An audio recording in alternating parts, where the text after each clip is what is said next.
Shalom saudaraku, berjumpa kembali bersama dengan saya Pendeta Jakob Setio, masih dalam program Sapa Jemaat di Rumah. Kali ini kita akan bersatu bersama-sama, mari kita berdoa.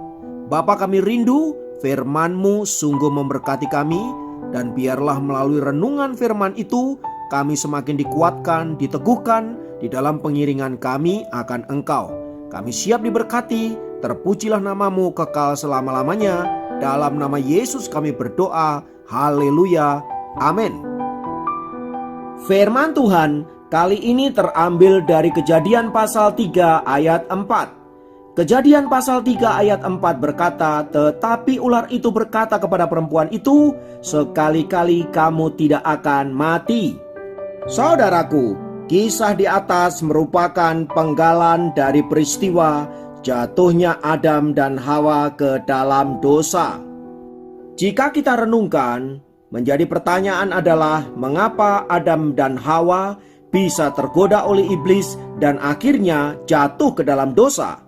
Bukankah mereka tinggal di Taman Eden yang begitu indah dan semua yang ada di dalamnya boleh mereka nikmati, boleh mereka gunakan untuk keperluan mereka?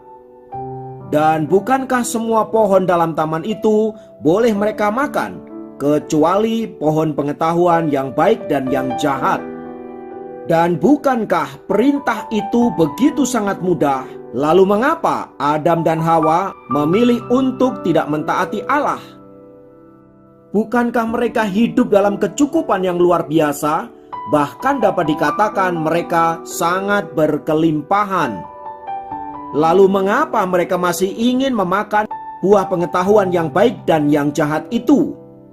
Pelajaran pertama saudaraku berbicara tentang bahwa kondisi berkecukupan, berkelimpahan bukanlah jaminan untuk seseorang tidak jatuh ke dalam dosa.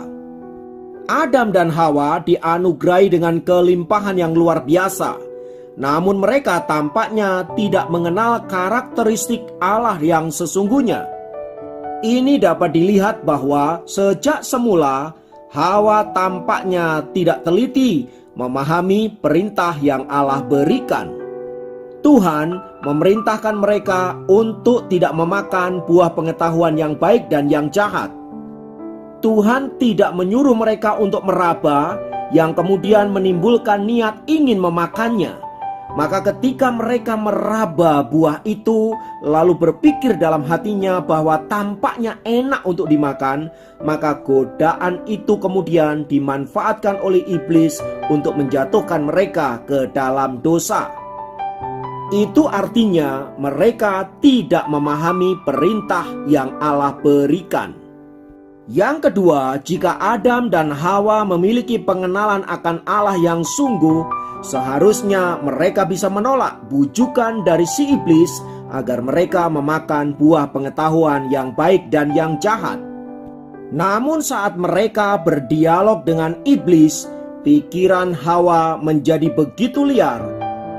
Karena kemudian ia menjadi setuju dengan iblis dan ingin memposisikan Allah sebagai pribadi yang sedang berbohong kepada Adam dan Hawa. Allah telah memerintahkan agar jangan mereka memakan buah pengetahuan yang baik dan yang jahat. Tetapi kemudian iblis mengatakan kepada Hawa bahwa jika kamu memakannya, maka kamu akan menjadi seperti Allah. Itu artinya ketika kamu dilarang oleh Allah, Allah sedang berbohong kepada kamu, karena kamu bisa menjadi seperti Allah.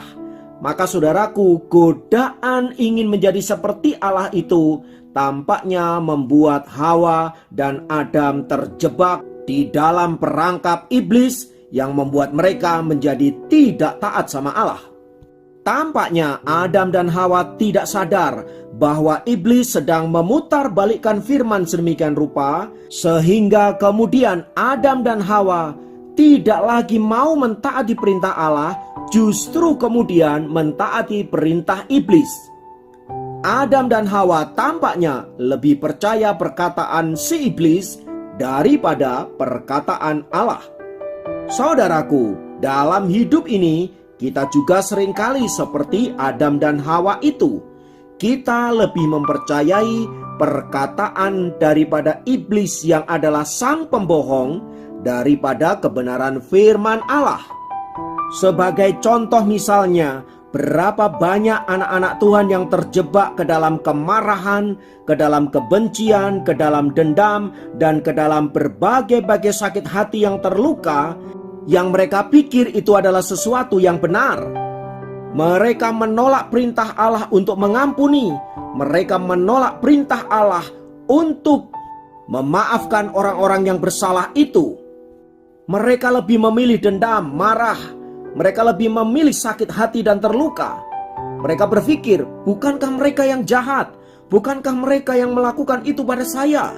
Mengapa saya harus mengampuni? Mengapa saya harus menerima dia? Mengapa dan mengapa? Maka pada titik ini saudaraku, kita menjadi orang-orang yang lebih mendengar perkataan iblis daripada perkataan Allah. Iblis mengatakan dendam, marah, sakit hati, terluka. Tuhan mengatakan ampuni, maka kamu dibebaskan. Dan jika kita jujur saudaraku, kita seringkali lebih memihak kepada iblis daripada Allah. Belajar dari firman Tuhan di atas saudara-saudara, mari kita senantiasa waspada dan berhati-hati dari jebakan-jebakan si iblis yang membuat kita menjadi pribadi yang tidak mentaati Allah, tetapi lebih memihak kepada perkataan iblis.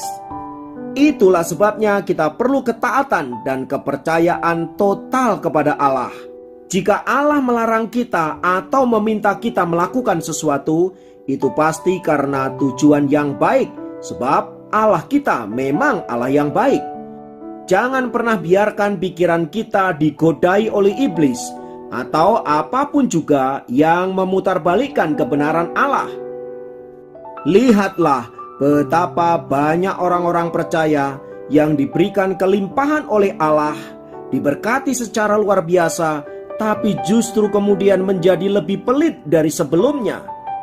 Bahkan celakanya mereka menjadi orang-orang yang sombong dan memandang rendah orang-orang yang dianggap tidak selevel dengan dirinya. Saudaraku, mari kita menyadari bahwa apa yang Tuhan berikan kepada kita semata-mata karena kasih-Nya dan karena kebaikannya. Justru karena hal itu seharusnya kita mengucap syukur kepada Allah dengan cara melayani Dia, dengan cara melakukan firman dan hidup dalam ketaatan yang penuh. Sayangnya, godaan si iblis lebih memikat hati kita daripada Allah yang hidup. Jika hal itu terjadi, maka berawas-awas dan waspadalah, sebab persahabatanmu dengan dunia ini menjadikan dirimu musuhnya Allah. Maka kalau engkau menjadi musuhnya Allah, saya mau katakan selesai sudah hidupmu.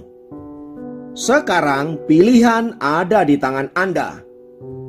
Namun firman Tuhan kali ini mengingatkan agar kita menjadi pribadi yang senantiasa mentaati Allah dan menjadi pelaku-pelaku firman, agar dengan demikian hidup kita ada di dalam perkenanannya sampai seluruh rencana Allah digenapi di dalam dan melalui diri kita.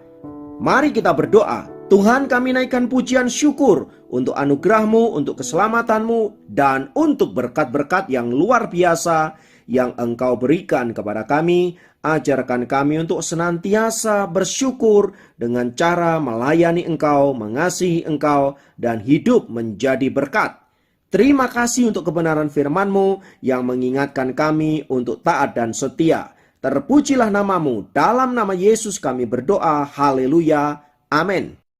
Demikian program Sahabat Jemaat kali ini. Sampai jumpa dalam program Sahabat Jemaat yang lain. Tuhan Yesus memberkati.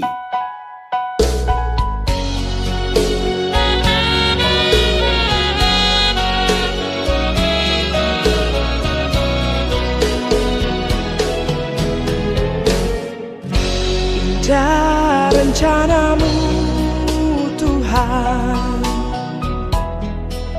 di dalam hidupku, walau ku tak